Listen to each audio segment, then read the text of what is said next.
This is the Dover Download Podcast. My name is Christopher Parker, and for the past 25 years, I've had the pleasure of working with, learning from, and talking to a variety of volunteer, staff, and community members. This podcast explores conversations, activities, and a variety of policies and programs which exist here in Dover to improve the community in one way or another.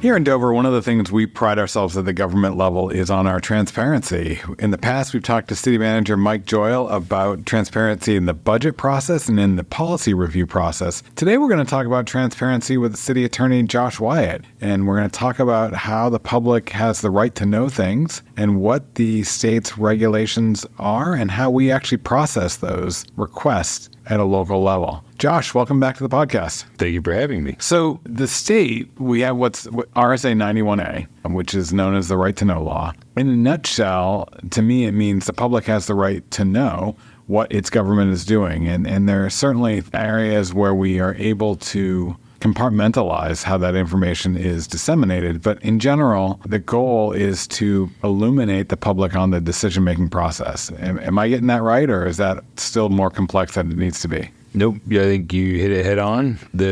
You have a fork in the road when you're developing a government, and that fork, one direction you go might be complete secrecy, and the public doesn't know what the government is doing or why. The alternative is, luckily, the fork we took. People have a window into what their government's doing. It's part of the democracy. One of the things we hear all the time is government should act more like a business. If you were run like a business, life would be better. What that doesn't convey is that a business doesn't have to have transparency. Most do, particularly public companies. But the average business can make a lot of those decisions because it wants to make decisions. We don't have that either luxury or, in my mind, that unfortunate stance, because I think that having that transparency is a good thing, and having our stakeholders, meaning the citizens, business owners, taxpayers, understand why decisions are made and be part of that decision-making process is one of the things that makes us stand out as a community. I would agree. I think that flows right down from the top of management in the city of Dover, that it is a priority that we have integrity in what we do and that we allow the public to have a window into what we're doing, so they can make sure that's true. Trust but verify. Right. So there are things, though, that take a little bit more time to disseminate the information. And to me, that gets to where your role comes in. If someone asks a question, so they come to me and they ask a question, if I don't have the information readily available, they might fill out a right to know request. And the city attorney's office coordinates the response to those requests. That's true for the more complex requests.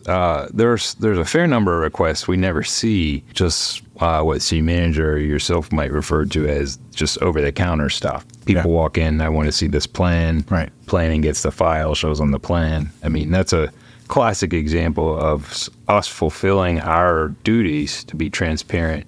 It doesn't make it to my office because that is an easy lift. I think we tend to get involved, like any good rule. There's a lot of exceptions. So the rule is generally transparency. However, there are some instances where it's been determined to not be in the public's interest to have access to the information. And so our office gets involved, to use or mix a metaphor. We're trying to call balls and strikes. We're trying to figure out, just like every umpire might have their strike zone, we're trying to figure out what's exempt from disclosure and not exempt. Not to make ourselves sound overly important, but where in many instances, the last stop before something is publicly disseminated. So once it's out, it's out. So along that lines, are those issues that you need to be the gatekeeper for, or those requests, are they complex, or are they potentially litigious in nature, or is it something else altogether that sort of creates that threshold? Well, like everything, it varies, but several times a year we typically get what I would call a complex request. It cuts across multiple departments, multiple document types, multiple media types. And we have to find ways to solve little problems that the public may not fully appreciate, especially with technology. How do you redact something? How do you partially disclose something. So there was an instance, the federal government, I forget exactly the context, but in the last couple of years, the federal government thought they had redacted a criminal affidavit that had been filed, but the news media was able to see underneath the redactions. And so some confidential informants were revealed, I believe, as a result of this. I had to run for my life after that. Well, so I mean, it's more than just, it's cold comfort to say, my bad, we shouldn't have disclosed that. We need to aim to be perfect, unfortunately.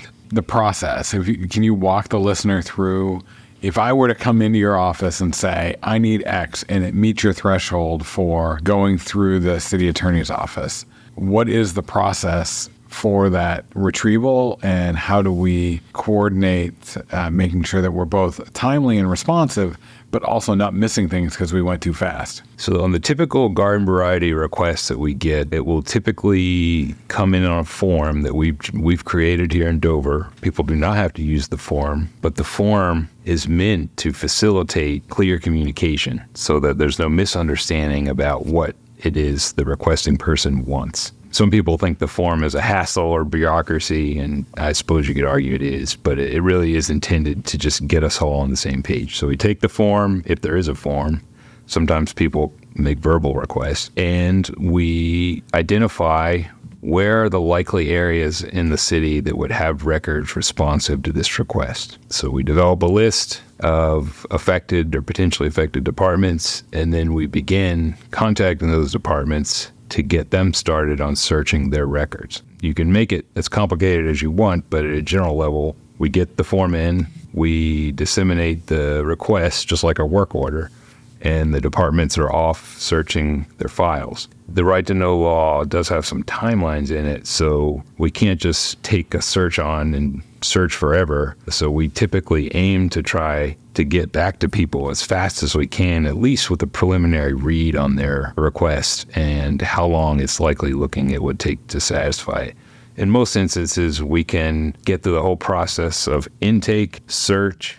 Then we typically need to review every single page of the search results and read every single line on those pages and determine if any of that information is confidential, and then redact it. So we intake, review, search, review the search results, redact if necessary, and then disclose the records. Some of those take weeks, some take months. We've had some that take years. For the most part, they take 5 to 7 business days. On average, are you seeing 2 a day, 2 a week, 2 a month? I haven't thought about that before you asked it, but we are having, it comes in cycles. We tend to see a lot of right-to-know requests that will say you have an election. That will generate typically 2 to 4 right-to-know requests related to that election. Other events in the city, if they're controversial, likely will generate. So if I can't say we get 1 a day. I would say we get on the order of maybe 7 or 8 a month. Okay. And those are city only, or are those city and school? Do you deal with the school department ones as well? Yes, we do assist the school department, and they probably are among the most requested. Now I'm going to hesitate for a second because I guess planning's probably our probably most requested department now I think about it, but school's not too far behind. I was going to say, I've got to think on the municipal side, separating municipal and education, that most of them have to be planning, zoning, or inspections related, coming under that community development heading. That, at least my experience as the planning director, was that. And one of the things I saw us, and I think Donna has continued to do, is to say, look, you can go through the right to know process, or you can fill out a simple request form so that we can answer your question. And there are some groups that I've encountered, particularly lawyers or multi-jurisdictional agencies, that say, I had a bad run-in with a community in one state, so I'm just going to assume that you're going to resist giving me the information. And they think of it as a mass major production, whereas if they had just picked up the phone, we'd have said, oh, actually, if you go on the website, here's where the information is, or give me your email and we'll send it to you. I think we've done a good job, to your point earlier, about it being a principal element in our mind of transparency, integrity, et cetera. We don't want to create you got to jump through 8 different hoops to get this information. We want it to be, actually, if you ask it, someone else is probably going to ask it. So let's put it on the website and make the information available, which Mike Gillis, listening to us, will laugh at, because one of the things he probably hears too much of is we have way too much information on the website, which makes it unnavigable. Right. A lot of the things that are currently on the city's website are kind of the wisdom of going through decades of right to know requests. And we see a pattern. We see someone makes this request every year, or multiple people in the same year, and say there's obviously a lot of interest in that. Why don't we just affirmatively put it out there for them? And one of the classic ones that I think back to is in 2003 or 4, when someone asked for salary information and they were told it's personnel information, it's not available. And they went to court, and the court said, oh, no, that is available. And ever since then, we've been putting out an annual compensation report that is available to the public, and it's posted on the website. And certainly there's some redactions for public safety needs, but in general, it's something every end of the fiscal year we can look forward to start pulling that together in the HR office. I mean, there's hard to think of something categorically the public's more entitled to know than how its money is spent. Yeah. And that includes on human resources, on paper, whatever it is you're buying. I think they're generally entitled to know that you spent it, how much you spent, right, to whom you spent it with. Are there other areas of the right to know law that the listener might want to be aware? We've gone over the process. We've gone over that there are certain smaller elements that might be redacted or might not have that same transparency. But are there other elements to the statute? There are a couple of things that the public may be interested to know about the history of the statute. Most people will, including myself, pull the statute, and we use the statute as kind of a rules of the road for what the public can get and when and to what extent. But if you really trace its lineage back, the right to receive public information is in our state constitution. And it was not always in the state constitution. It was added in the 70s. And that is actually the supreme law that compels transparency. 91A, the statute, simply attempts to functionalize the Constitution.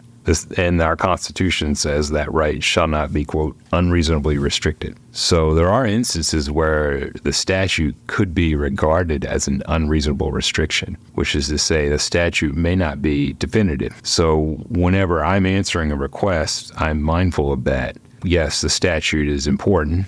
It is the legislative policy, but the most important thing at the end of the day is the constitutional right. I know we do a good job at the staff level of understanding our commitment to transparency. How do we communicate that to our council members, our planning board members, our other board and committee and commission members? Because in a lot of ways, they're just as important to the process as the staff is. Right. So we've been talking a lot about records. Records is transparency with governmental records largely falls back to staff. However, there's a whole separate and equally important pillar, if you will, which is transparency in your public meetings. How those meetings are conducted, how the public's notified of the meetings, how the body does its business. And so whenever we get the chance, we're reinforcing with our elected and appointed policymakers that the requirements of 91A are important, they're part of their oath, and it's part of the public's window, not just to see what's on paper, but what they're saying in their meetings. The integrity part, staff can have integrity and staff can act in an integral way, but if the public doesn't have that same faith in its policymakers, then you're going to have a bigger problem in some regards. I think that it's really important that we do these periodic reminders to our, as you put it, elected and appointed officials that there is this expectation, and it's a baseline expectation. It's not special. It's just the way we need to operate. There's a criminal dimension to crossing some of these lines. So if fortunately, I've never seen anything in Dover that is even remotely approaching that. But if someone was a bad enough actor, they could end up in the criminal justice system over 91A violations. This is one of those things that I think we probably hit the iceberg or the tip of the iceberg on, but it's also one of those things that when you do deep dives, you end up with legal treatises. So I'm glad you were able to keep us between those two elements. Anything else that we should make sure the listener is aware of when they're thinking about transparency or access to records, documents, and data? Not that I can think of. Just your remarks stuck with me that lots of time people come requesting things expecting us to say no. And I'm always happy to pleasantly surprise them. Good. That the answer is generally yes. Yeah, I always caution people, it might not be here it is. It might be, yes, we can do that, but it takes time and there might be a cost to it depending on how we have to pull the information together. People don't seem to realize that we have archives just like everyone else. And sometimes the information might not be on my desk. It might be the type of thing we have to find. We know we have it. We just need to find where it is. If I may just add one last thing and on the subject of costs. On June 14th, the governor did sign new legislation. It is new to New Hampshire, but it's not really new to Northern or New England generally. And what the legislation does is allows local communities the ability to charge a staff time cost for extremely large email requests. And that is a balancing between it does take time to fulfill these requests. And I think the legislature is trying to rebalance it a little bit so that if you're going to make a giant request, you may be required to pay for some of those costs. Hopefully what that does is it makes people think twice before asking for a very generic request as opposed to a specific request where they know exactly at least the ballpark of what they're asking for, as opposed to, I know we've seen some that are just very, very vague, and we almost spend more time asking them for clarity on what they're looking for than actually pulling the information, because you don't want to pull a whole filing cabinet if you only need a drawer. And the good news is most people who make a broad request, they're making that because they don't really know what records you have and how they're organized. So if you can have a dialogue with them, believe it or not, it's that simple. Have a dialogue with them and figure out what it is they actually care about. So that was what I was going to end on. And I think it's been my experience exactly as you described. Pick up the phone and say, here's what I need, and have a conversation with the appropriate staff person before filing the 91A request. It's not that we don't want you to file a request, but a lot of times you can get a conversation going which helps the reviewer or the researcher pull the information in a much more efficient manner. On that, I appreciate you coming by here, Josh, and walking us through a very important aspect of local governance.